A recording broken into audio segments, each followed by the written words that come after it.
Welcome back. I'm Chris. I'm Tim. We are not experts, and especially not expert at podcasting, among many other things. I say we are back. This is episode 9 of We Are Not Experts in Airplane Building podcast. And some of you may be saying, what about episode 8? Some of you actually caught it, and it was terrible. There was an echo on there so bad, and we had recorded one like that previously where I sat down and it took me about 4 hours to remove the echo. Wasn't going to do that again. But we are going to call this one 9. 8 will forever be the missing episode. And it's too bad because it was amazing, except for the echo. I know. It was probably in not just the podcasts that we've recorded so far, but probably all the podcasts that we will ever record, the most important, impactful, life-saving, and generally heartwarming information I think that we've probably will ever share. Oh yeah, it was award-winning easily. And the bombshells, crazy. Yeah, dun dun dun. And probably the most tragic thing about losing that episode is not only did we have cliffhangers, but we actually resolved them in the same episode. So nice thing is we don't have any unfinished business to tidy up here in episode 9. We can just move right along like it never happened. So again, welcome back. This is episode 9 of We Are Not Experts in Airplane Building podcast. The 9th episode of what I'm sure will be more than 9 episodes. Tim, how the hell are you? I'm good. I'm covered with Bondo-ish type dust and resin dust and fiberglass dust. And other than that, I'm good. Yeah, you've been out there putting in the work, making what would appear to be a composite airplane based on most of what you've been doing for the past couple of weeks. Some would agree with that. Very recently, I'm turning a metal airplane into a composite airplane just because it looks cool. Yeah, well, I mean, I've been saying this for so long, it sounds stupid to say anymore, but I'm really looking forward to getting into that fiberglass work. But as you know, most of the work that I've been doing is actual work that doesn't make airplanes fly, but it does put money in the bank account. So eventually I can make an airplane fly. There you go. I've been, if you missed episode 8, and that's almost all of you, I ordered some parts that I needed for the aileron bracket a while ago, and then they arrived and they sat at my front door on the little bench right there unopened because I have been busy trying to do every other thing to, as you know, like I've left the film business and trying to grow my company. When I did finally open the box, I'm like, I'm going to build an airplane today. And I went out there and realized that I ordered the wrong parts. And Vans didn't give me the wrong parts. They didn't type in the wrong number, as had happened before. This was me ordering the wrong parts. So all that to say that the right parts have now arrived. So, if any of you, F up your left aileron bracket, I have extra pieces for that. And I'm holding them up here in front of the camera. These 2 little pieces end up being really expensive when you order them once, especially expensive when you order them twice. So with shipping and everything, it's $58 for these 2 pieces.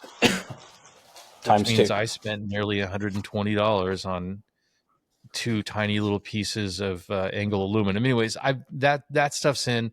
I have done the parts prep on it, cleaning, deburring, whatever like that, and priming, because it's still a part that I'm priming. I'm not going to be doing that when I get into the fuselage. Nope. If anybody was wondering. No. Me neither. No. Yeah, I mean, when I get into the cockpit area, I'm thinking maybe I'm just doing crayons or some of that tempera paint, just finger paint the whole thing. Look, I'm the hippie pilot. It probably should just be a bunch of finger painted flowers all over the airplane and call it a day. Well, the crayons work with the marine thing. So fly through a rainstorm and just get to do it all over again. Yeah. Let's see. Episode 8, I finished the left wingtip. Anybody who watched the videos, I didn't make everybody sit through, I think it was 8 or 9 videos like I did for the right wingtip. It was condensed into one. And it really wasn't that bad. It didn't take near as long, which I would hope not, since I'd already done it once. Um, it's done, at least done enough right now. It's good to go. Well, I say done enough. Now there's stuff I'm gonna add to it because somebody very recently convinced me that I really should add stuff for cameras to this airplane. So Okay. There's something more I want to talk about that. We'll get into it. okay, I do want to say though, like your um, what's the one you just finished? The left wingtip. yeah, the left wing tip. Okay. So watching the video, and you're like, I got to do this. The gap isn't as bad, and blah blah blah blah blah. And you did a ton of stuff, and then you're like, boy, you're like, man, that was like 6 hours, and I'm like, 6 hours. When I do 6 hours of work, that means I just got halfway through like the stiffeners for the elevator or something like that. You got a Well, lot of work done in a 6 hour session. it was a lot Pretty of soon being it's able going to to start. do Your videos are going to start other looking like stuff Ryan's while some videos. stuff was drying. So Yeah, it was easy to get more stuff done. Also, I was the wingtips lulled me into a false sense of security, thinking this fiberglass stuff isn't too bad. But realistically, I was just doing like that trailing edge, or I was doing that little tiny gap that I was filling, and it wasn't that much to have to sand. Now yeah, I'm working on closing out with the fiberglass and foam, like we've seen on Stu's garage or yeah, Stu's aircraft factory. The hit the mic. The stuff on the empennage, specifically the elevators and the horizontal stab, I'm putting the fairings on, and I'm glassing in and resining all of the openings, including the interior ones, which some people have questioned me about recently because plans don't say you have to do it, which you don't. Does it add weight? Yes, it does. Does it increase performance? Probably not noticeably. Does it look cool? Yeah, it looks pretty cool when it's done because it's all smooth and all that, but it is a ton more work because okay. it's more So surface here's what area I and so gathered much from more that. sanding. Oh, you're still going. Oh, no, go.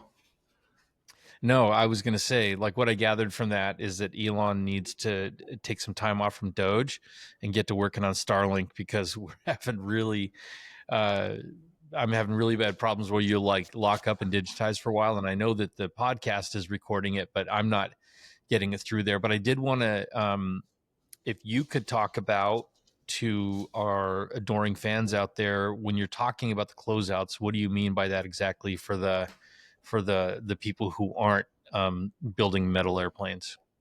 So on the ends of the control surfaces, the horizontal stab, the elevators, the rudders, the ailerons, you have a rib that the skin meets and it's recessed in there. So you have like a little recessed metal opening. And for the most part, those are left open. You just paint it. And if the controls are all neutral, you never see that opening. It's not a big deal. Something that me and you had both seen done on Stu's Aircraft Factory that we both like that looks really nice is you take a piece of foam, fill the majority of one of those openings with foam. So it's fairly light. Most of it's filled with a piece of foam. You spread some resin and flux in there to glue it in place and hold it. And then you mix up some resin and micro to surface over the top of it.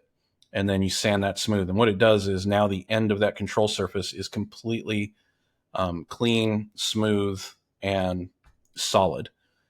Uh, does it add performance? Maybe a little, but probably not noticeable. It just looks really nice and it's really clean. Yeah, I mean, And it's something aesthetically, it's else to much do. better. And I think that for somebody, if somebody didn't know the difference, if they were looking at a plane like yours, where the closeouts had been done, they wouldn't think anything of it. Right. They wouldn't Yeah. go, hey, look, this is it, because it just, what it looks is, it just looks clean and finished. And if it's not, two things. One, if it's not, that rib is exposed and that little recess there is open, and it looks like, a mechanical thing that's been built. You can kind of see inside of it a little bit. But also, I don't know what the potential is for stuff getting in there. You might have little tooling holes or something like that that stuff could get in. I think that it was a big problem. It would be in the plans, in the instructions to do the closeout, but Yep. um, I will probably end up doing the same thing because I think that it just looks really nice. It looks really clean. It takes a Um, lot of time, but time I have right now because I'm still waiting on a fuselage and everything else is pretty much done. So I don't mind yeah. that it's taking time.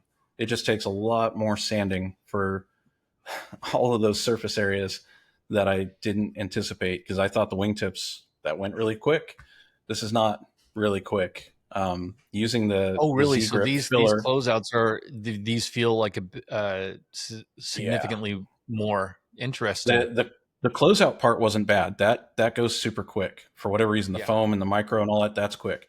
The part where I decided to glass over the seam of the fairings, I thought that would be super quick. That is Hmm. not. That's where it's starting to take a bunch of time because I used a thin piece of lightweight fiberglass, glassed it over the seam, and Hmm. then came back with some Z grip and started filling in the voids. But you got to do that multiple times because there's waves and stuff in there, and you sand it down. So it's a big surface. I mean, it's the whole end where the fairing is at. So you're talking about where the fiberglass wingtips or the tips for the vertical stabilizer, where those fit into the wing, you're Yep. glassing that seam around so it's seamless. So it just looks like it flows one piece all the way up. One solid piece is what it looks like now. One of them is Mhm. done, and it looks super nice, but it was I a would lot of work to imagine. get it there. Um, it was a lot of work to get it there. And yeah, after having done all of this, I was going to do the ailerons, the closeouts. I may do part of one of them, but I don't think I'm going to do all the rest, just because I don't think there's any extra benefit from doing it Hmm. because you never see those open like you do the tail. Yeah. And I don't think it's something I'm probably going to get into. I'll finish with the rudder and the elevators, and I'll probably call that good. Yeah. Um, So let's talk about the other thing that you mentioned earlier, and that's about wiring up certain parts of the ends of your airplane to actually have power to provide power to a camera. yes, I should have brought them in here so I could show you. So uh, we had our EAA meeting recently. I got to see Joe's Hmm. RV8 for the first time. And one of the things you had pointed out was his USB plugs out on the wingtips for the cameras he runs. And I also recently found out that the Insta360 camera, plus their other action cams that replace GoPros, can be programmed to turn on and start recording when you turn power onto them through a plug, which is a great way if you're recording multiple cameras on an airplane to synchronize everything. You just have one switch in the cockpit, flip it on, no apps, no nothing else, and now all the cameras are running. So I went back and forth on if I wanted to add a USB outlet. I called for some expert advice to see if somebody wanted to try and talk me out of it, and you didn't talk me out of it. You convinced me I probably should go ahead and do it. So I've ordered plugs. No, I'm going to put I have more thoughts on it now. The thing about the switches, because I know that you're going to do a camera on the top of the vertical yes, stabilizer, right? And then probably at least on one wing, if not both wings. one wing. I was going to do both, but since I put that magnetometer in the right wing, I'm not going to send any Yeah, extra power out there. yeah, So it'll just yeah. be the left wing. Which now, since you said that with the Insta360, it can be programmed that it will start recording when you flip the power on, that just means two more cool switches that you can put in your panel, like guarded switches, That's missile. right. Yeah. Lights, So, cameras, yeah, more action. buttons, more switches. Yeah. That's cool. Well, it'll be one Oh, switch. yeah. It'll Then turn on all of them at indicator once. lights, like a little red flashing, like record Yeah, light there you go. going. So I know it's on, Yeah. just a little blinking red light. Yeah. So the plan right now is the one on the tail. I've got a Hmm. recessed plug that's going to go up there. I think it's going to look pretty good. And then the actual outlet I'm going to put down in the base of the empennage under the empennage fairing, and it'll have a Hmm. cable that runs in and plugs into it. That way, if that thing goes bad, I can easily get to it and change it. Same Yeah. thing with snaking a cable back through there. The wingtip one, I said left wingtip. I'm going to do it on the bottom of the wing, and I'm going to set it up for the pole style, so I can put the Insta360 out on a pole in front of the wing on that Okay. left wing. So Yeah. if I put the 360 out there, then I'll put a regular camera up on the tail, and then there'll be a spot probably in the cockpit for one, like, I don't know, over my shoulder that looks at the instrument panel.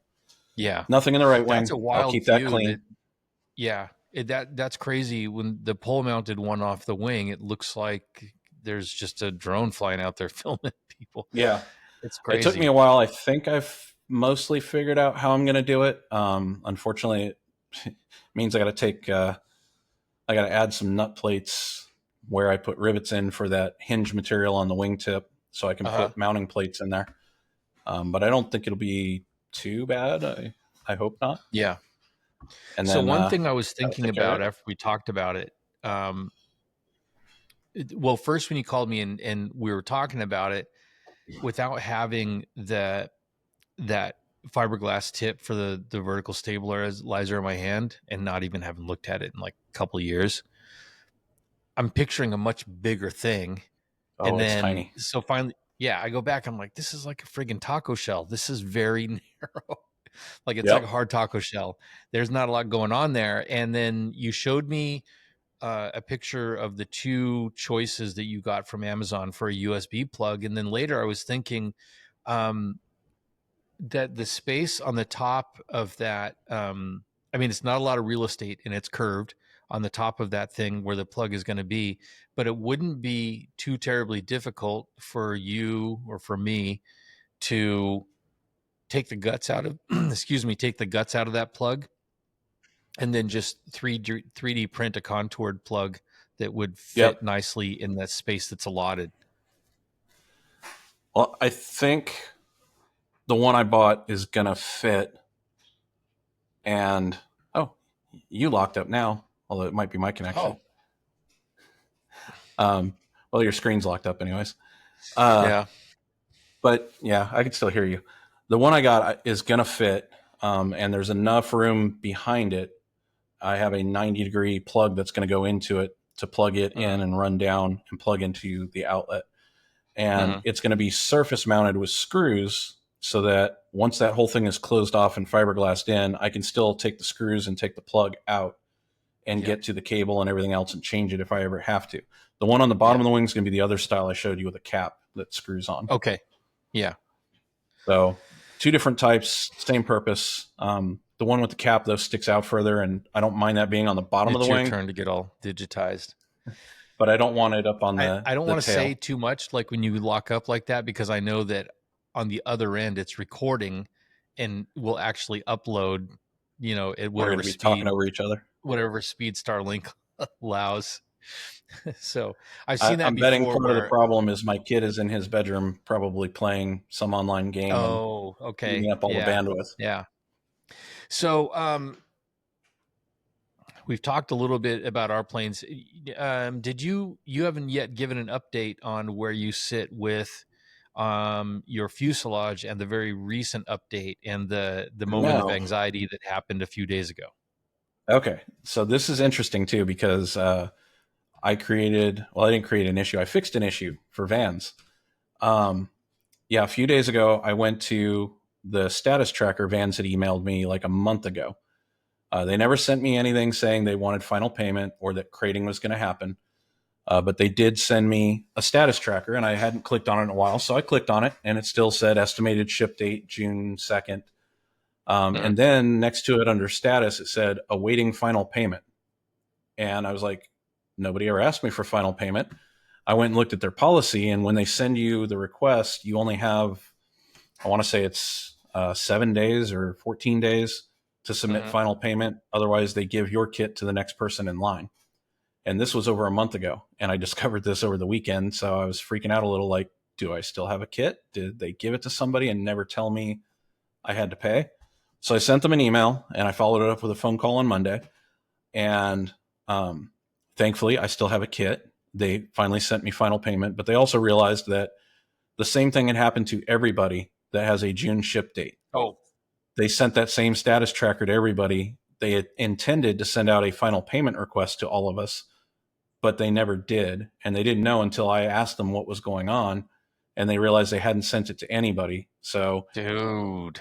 you'd think at some point they'd start wondering, why is nobody paying? Are we going to have to give everybody's kit away? But so if you got a notice from Vans that your kit is ready to ship and they want final payment, you're welcome. That Oh was my man. anxiety that triggered that. So they have I now don't want to officially throw sent me the stones, email. but this is like another recent example of just dropping the ball. Yeah. How do you not notice that? It's like, man, all these people should have paid by now. I mean, don't you just feel like life was better for us builders when they were just blindly shipping us laser cut parts that were going to crack and break and everything? But at least stuff showed up. So much better. So yes, that's fixed. I am submitting them their final payment, and then allegedly I will have a fuselage sometime around the beginning of June-ish, I hope. The only other change there that is different from when I got the wings is you also no longer pay up front for the shipping. Now the shipping is all on delivery, and you pay the shipping company directly. So I have to make arrangements for that too, because I may or may not be here when it gets delivered.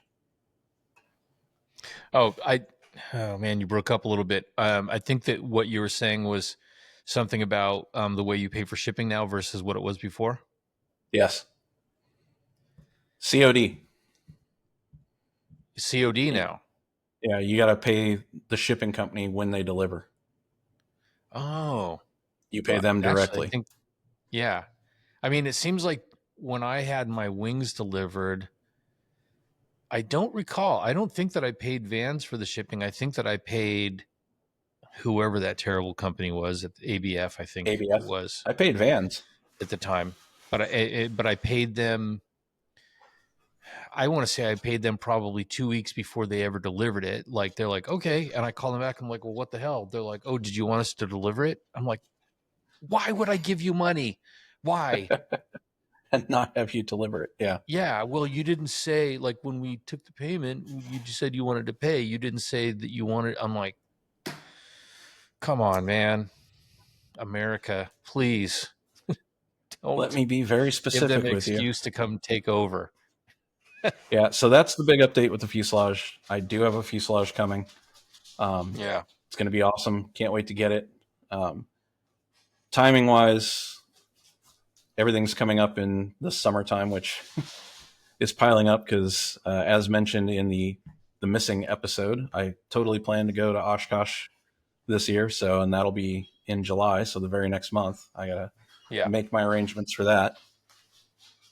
Still haven't paid for it yet. I need to go online and get my tickets. I mean, Oshkosh, I think for you still sort of counts in the world of building because that's a big part of your research and all that sort of stuff in terms like, Yeah, be able to get hands on components and go, oh, I really like this, or this is crap. I'm glad I didn't buy it. So that'll be the big thing for going. That, and I mean, come on, it's a week long air show. It'll be cool. Yeah. I've never Yeah. seen a night air show. I'm gonna do my best to be there with you. But now you're a huge YouTube and podcast star. So are you gonna wear any T-Flight swag while you're up Any there? merch? Yeah. I thought Yeah. about getting a little sign with one of those QR codes to put up in front of my tent. Please follow my channel. I think, Man, I mean, you need to get like a T-Flight hat and a T-Flight shirt and just keep a Sharpie with you at all times so you can so I sign. can sign autographs. Of course. There Yeah. you go. Yeah. And tell We'll see. people you're not like other people. I don't sign your shirt. I don't sign photographs or these stickers that you can buy from me. I sign faces. I sign faces. Yes. You may never watch that again. In That's fact, you right. might want to go Yeah. get that tattooed. That's right. Big, huge star. Huge. Speaking of huge, Huge. I think I got my first Russian follower on my account because I got a Russian comment that I had to translate because I didn't know what it meant. So that was fun. That's very cool. I think on our Spotify, we have a follower in the motherland. I wonder if it's the same one who follows you Possibly. there. Yeah. It'd be even cooler if it wasn't, to be It honest. would be. I mean, Yeah. that would mean we're huge in Russia Yeah. Huge in and Russia. Australia and Bahrain or wherever that is, or Oman, right? Oman. Yeah. Yeah. Oman. Yeah. So other things going on in the world of experimental aviation. I mean, anybody who pays attention to us is probably well aware of Aviation 101, Josh and Chelsea, and they decided to build an airplane. And so they are getting it done, and by they, I mean Josh and Chelsea and other people, getting it done at the Sling Aircraft Factory, which is a really cool place. I have visited it, and I'd considered doing some flight training down there at their facility. They're cool airplanes.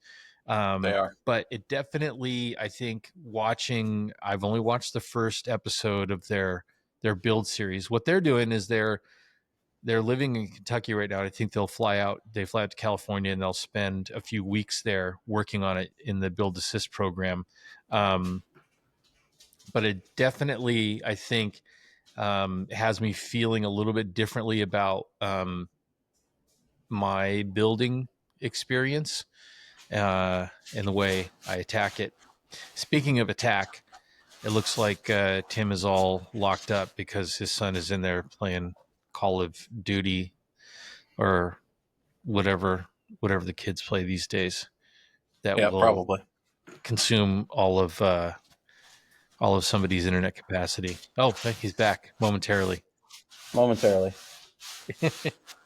Did you even track any of that? Yeah, I heard everything you said. Yeah. It wasn't locked up on my end. I haven't watched the second episode. I haven't even started it, and I don't think that I'm going to. I watched it. Yeah. So they do camera mounts, which was interesting because it got me thinking more about mine. And ironically, they bought the same plugs, it looks like I bought off of Amazon. So really? I feel good about that. Yeah. I bought mine first. Well, technically they probably did, but they didn't release the video first. So that's right. That means I bought mine first. Yeah. Oh, you know what, though, from that first episode, and I sent you the thing, the inspection panels that they have set up on the wings. Oh, those are cool. Those are pretty slick, man. I mean, it's one screw that holds it in. It just clocks in, and then, oh, man, that's great. You can't do it with our inspection panels. Ours aren't round. I joke that I'm just going to reskin my wings so that I can fabricate those. Yeah, I'm guessing you'll never get paint to stick to those edges. And I don't think that there's any reason that that Vans couldn't implement that same design into the wing. Plus, there are like 16 inspection panels on those planes. Yeah, they got a ton of access, which is pretty cool. And yeah, they are super neat. Seeing that gave me ideas for other stuff because there's going to be panels that I wanted to add that are removable places. I may try something with that twist lock design. I was like, that's pretty slick. Yeah. So I love that about this. We can pretty much do whatever we want, and you get all these cool ideas from different places. All these weird mods and stuff that I've been doing in my plane. I mean, those are all, none of that's original. I stole all that from lots and lots of different builders, but it's just neat that as, experimental builders, we get the freedom to do all of this stuff if we want to. Like, oh, let's go add some USB plugs. Do they got to be TSO'd? No, I can get them from Amazon. Yeah, absolutely. I think that after a while, I almost start to take it for granted, the fact that we can do stuff like that. You get so comfortable with the freedom that you have in the way that you build this thing. Every now and then I have to remind myself just the fact, that we are allowed to go flying at all. Like that's just a thing that, like, in America, like, yeah, you got a certificate, go ahead. Well, where can I go? Well, that's up to you. Yeah, but like, whose directions do I have to follow? Nobody's. You don't have to follow anybody's directions. You can just go. There are a couple rules. There are a couple of temporary flight restriction areas, TFRs, that are permanent, and you might be escorted out by an F-16 or something like that. But for the most part, it's crazy. Like, that type of freedom to fly doesn't exist many places in the world. And then, no, it's an awesome freedom. Then, like, well, I need an airplane. And they're like, well, you could build one if you want. Really? Yeah. What kind of red tape's involved in that? Oh, just, say that you did it, take a couple pictures so we can kind of believe that you're the one who did it. And then, we'll look at it, see if it's okay. Okay. Exactly. Good to go. Yeah. So, I've um, had a few people, friends of mine, ask me lately, like, so when you're done building it, are you going to fly it? oh, Yeah, yeah. Yeah. that's the whole point. Well, I know that, but are you going to like do the first flight? And I'm like, also the whole point. I built Yeah. it. I should trust getting into it and flying it. So why wouldn't I? It is every time it comes up and I say, oh, yeah, I'm building an airplane in my garage. And they're like, you mean like you can, like one that you can fly?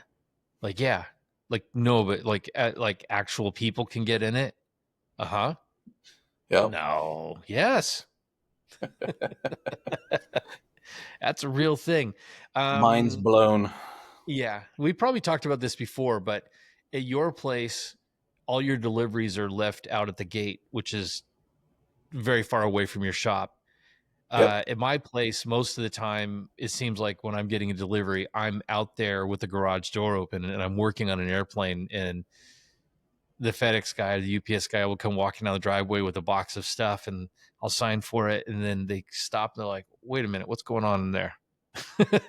And they come in and check it out. And I think that I wouldn't be surprised if one or two of them at some point starts building an airplane because their mind's blown. They're like, wait a minute, that's You cool, can do it. man. Yeah. See, I don't get So, that privilege. The last time we used to keep the gate open, FedEx or Amazon would show up. I had one of them, I think it was Amazon, showed up, dropped something off, and I was out there picking it up. And as I'm walking in, I hear the driver, sir. I'm like, yeah, your goat is in my van. I walk over there and look inside, and yeah, sure as hell, Momo, one of the goats, is inside the Amazon van. I'm like, that's your goat now. Can you get him out? I'm like, no, he's mean. You get him out. You left your door open. It's your goat. So oh, I had to get the goat out. I'm sure that was great on their video because I think they got cameras in there.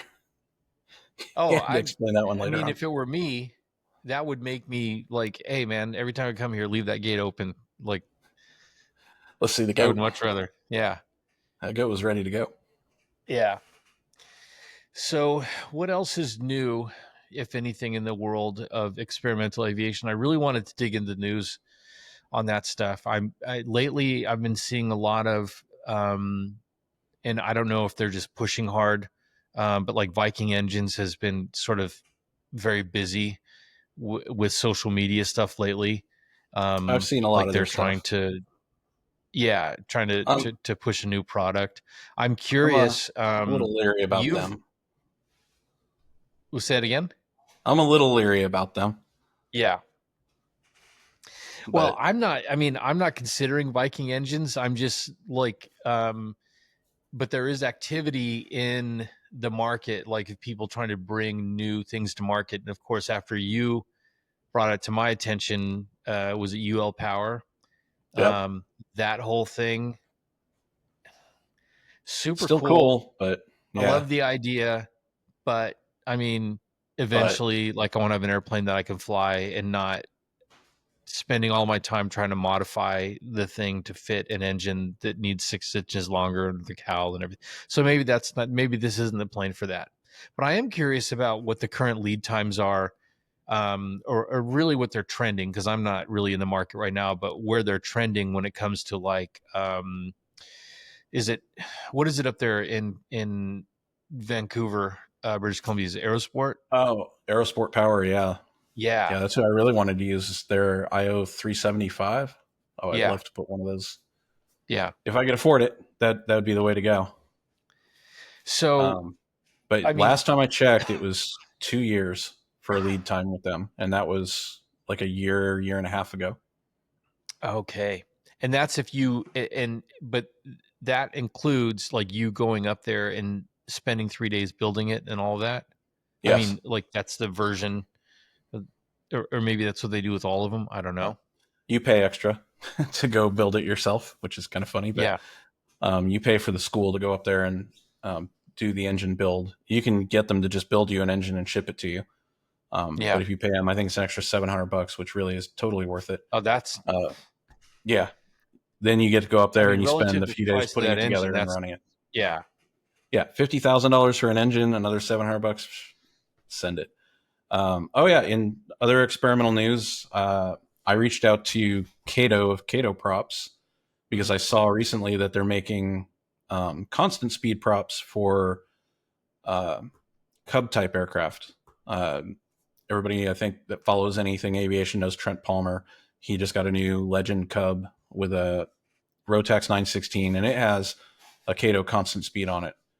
And I think somebody else was talking about it, and I was like, I wonder if they're going to do one for the RV or if they're only doing the Stoll type aircraft. So I emailed them, and happily they responded fairly quickly and let me know that they are indeed developing one for the RV. And uh, I think they gave me an estimated price right now of like 13 to 14 grand, which for constant speed props, not bad, especially a composite one with as good of a record as what Cato has. So that's Mhm. exciting.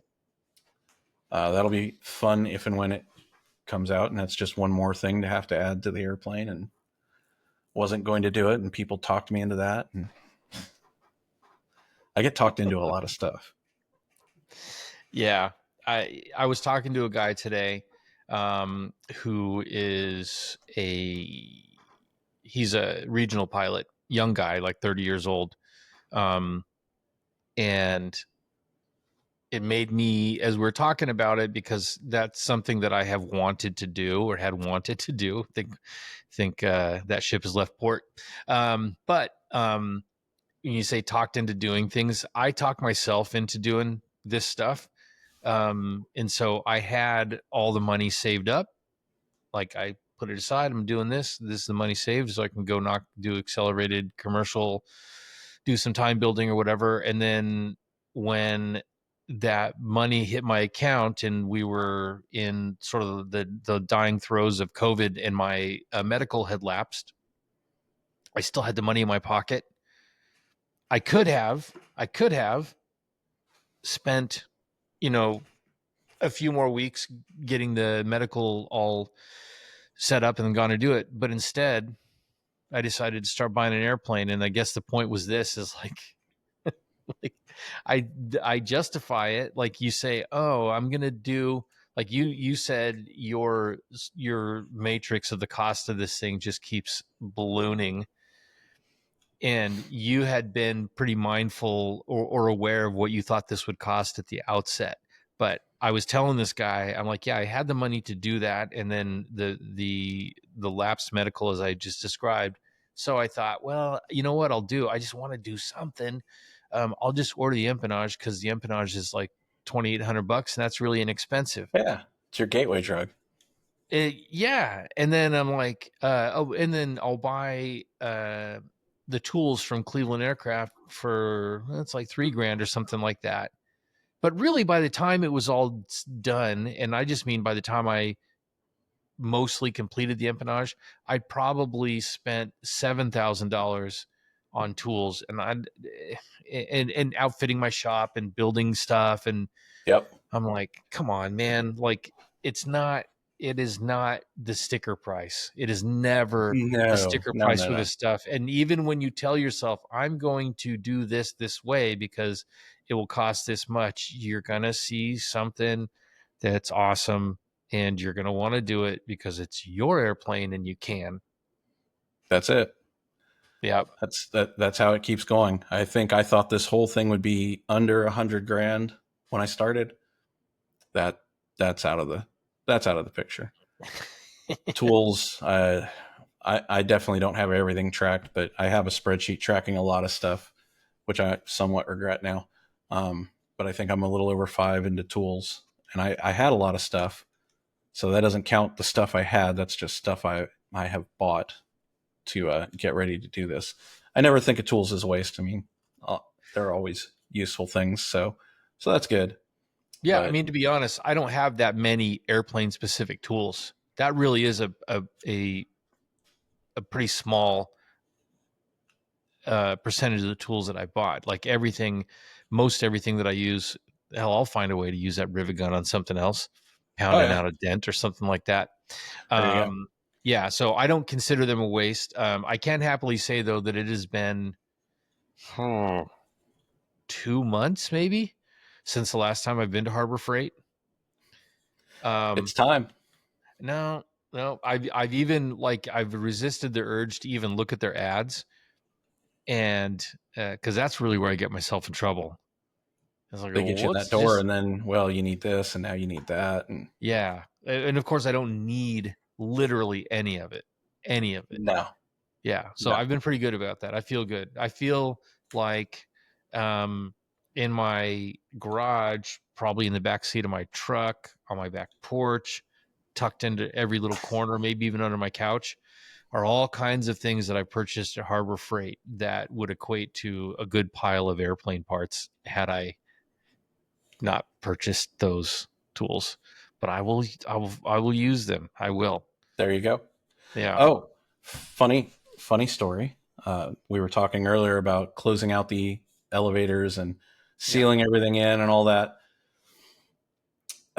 My right elevator, yeah, my right Mhm. elevator, first one that I put the tip on, sealed up all those ends, all that good stuff. One of the rivets I had to drill out and redo because I realized it was a little bit proud. I didn't have it set fully when I squeezed it. Mhm. Didn't think anything of it, drilled it out, and put the new rivet in it. You can see where this is going, right? I have the little nub remnants of that rivet that now lives in that elevator. If I pick it up and move it, it rattles.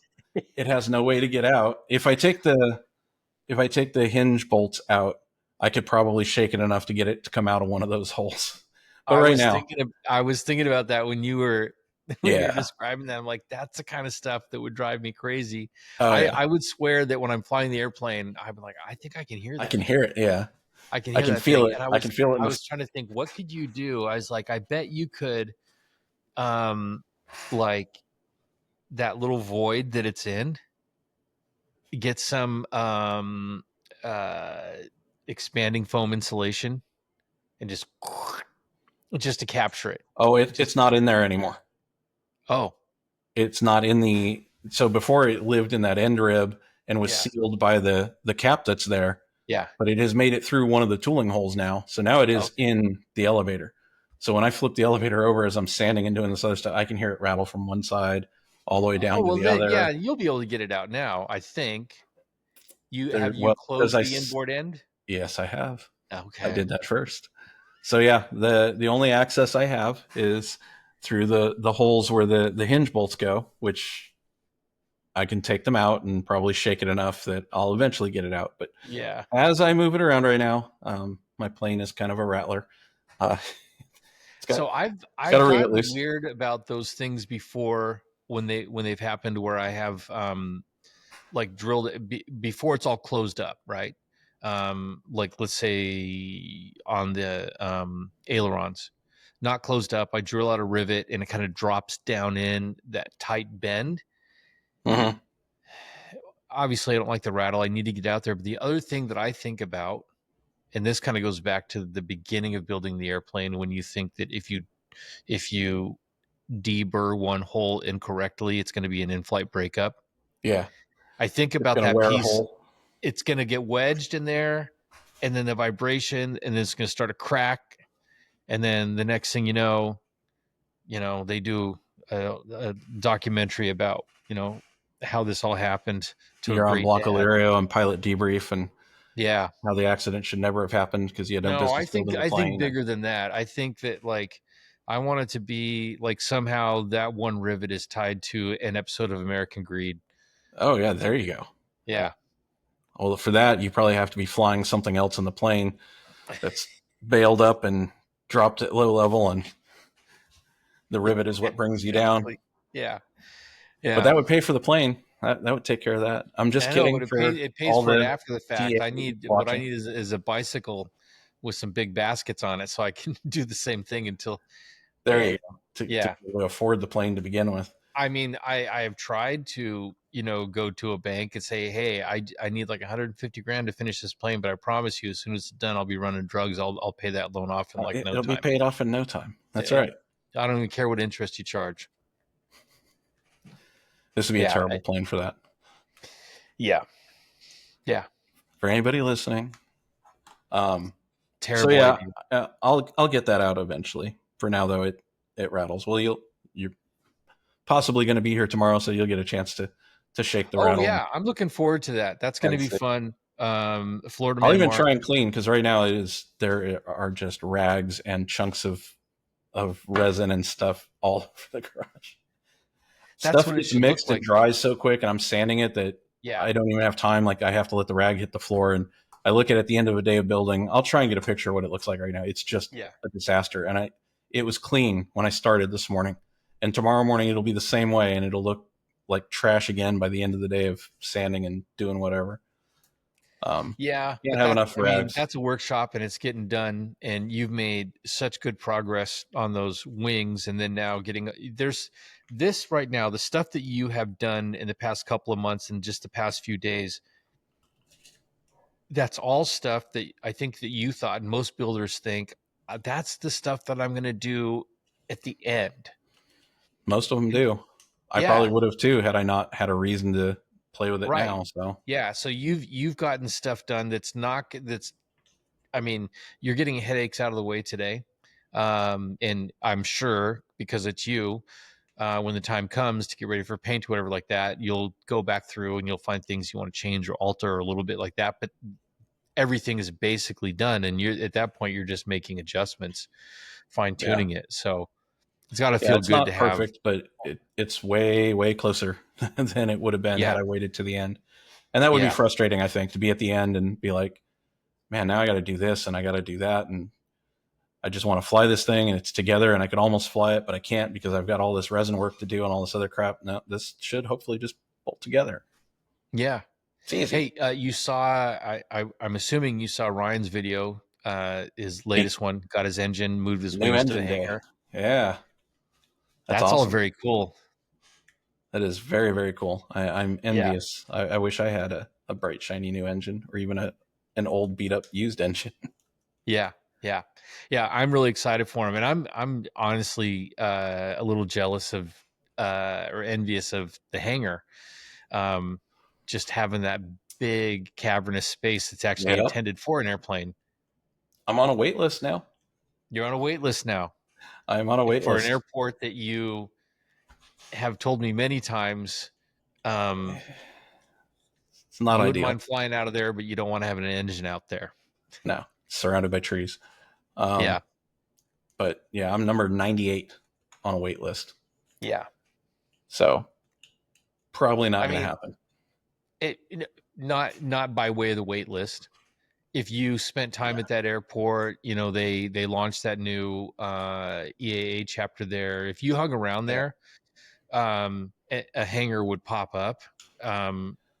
Yeah, but That's what I've learned out here is um, if you want a hangar, there's a hangar available, or I you think can I'd get on a rather be wait in list and Conroe just or yeah. Chenault. I think would be probably my better option. Yeah, I saw something recently. I guess if only there was a thing called the internet where I could get information from. Right? They're gonna have a barbecue or something like that. And from what I understand, they recently, like in the past couple of months, got their permits approved to start building hangars, Oh, cool. and all that stuff. So I'm really curious to get an update about that. I Conroe, I think, would be great because of all the experience around there. But there is something Absolutely. appealing about Chanel being its own thing. And if you or I got hangers over there, you'd be kind of like founders of that That's right. Oh, culture. geez. Exactly. Yeah. So that's kind of cool. It is interesting for me where I live. Um, I am, I don't know, maybe 8 or 9 miles directly east of Conroe. And so for the 3 years that I've been living here, I very often have relatively low traffic overhead on an east west track. And then when Chenault opened up, suddenly there's north-south traffic that's even lower coming out of there, because I'm like probably in a straight line 3.5, maybe 4 or 5 miles north of Chenault Field, almost Oh, directly, okay. like on a 360 heading directly north of that field. So I don't even know this, where it's at yet. I definitely need to go check it out at some point. oh yeah, we should do that then. It's kind of cool, and I should warn you, because I didn't realize you didn't know this. It is, it's not surrounded by trees the way that Cleveland is. Um, it has a lot more trees, a lot closer to the runway all around than Cleveland. It's not the trees so much. It's just as long as there's an opening somewhere just beyond the trees. Yeah, yeah. I mean, that's the big concern, right? Nobody Uh-huh. wants a low level engine out and no option to put it down on something nice other than Yeah, have to that's try and true. stall it in the trees. Chenault is, it is relatively close to a couple of major roadways, like an east, west, and north, south. So 105. I mean, you'll get crushed by a dump truck on one, Good and news, then you the other one survived the landing. you'll get crushed by a Super Duty that's pulling a 15,000 pound trailer. Um, but you won't Wouldn't be your land in. first time. I had a Yeah. dump truck pull on the runway in front of us when we landed in a C5 in Guam one time. Thankfully, he was far enough down there, but he was driving away from us, so he was oblivious to the fact that we were actually behind him, gaining on him quickly. I would love it if you told me that he was just had the hand, like he just was like looking over his shoulder and hammered it and He watched it and floored it, just tried watch to him do it outrun like it. a runway overrun. Yeah. No, but I've seen it. It's like, oh, this is going to be spicy. One of us is going to lose. Yeah, yeah. I think I know. I think I know how the math works out on that. Yeah. Wow. Well, I think that probably brings us to a natural conclusion of episode 9. 8.5. Yeah. Yeah, exactly. So 8.9995. Hopefully it So turns out better. yeah, this one I'm modestly confident that it will turn. Here's okay. I'm not an idiot. I'm not a complete idiot. I'm a partial idiot. And we had this thing locked down pretty well in terms of like the tech side of it. And then when we went to go do the last one, there was a software update and it changed some settings. We did a little brief test recording. I couldn't hear the echo because I was listening to it on the speakers rather than my headphones, and I thought we were good to go. So I think this one will turn out better. If not, episode 10 will be even more mysterious than episode 9 was. That's right. Yeah. The So, lost episodes. yeah, the All right. lost episodes. So, yeah, that's how There episode you go. 8 went. That's all other people really heard. Yeah, so this is the end of episode 9 of We Are Not Experts in Airplane Building podcast. We will have more and better updates the next time that we get together. I will be getting back into a more frequent building tempo, and we've got Oshkosh to look forward to, and we're going to try to bring you more real current news about what's happening in the world of experimental aviation, just not our experimental aviation. Thanks for being here. I'm Chris. I'm Tim. And we'll catch you on the next one. See you on the next one.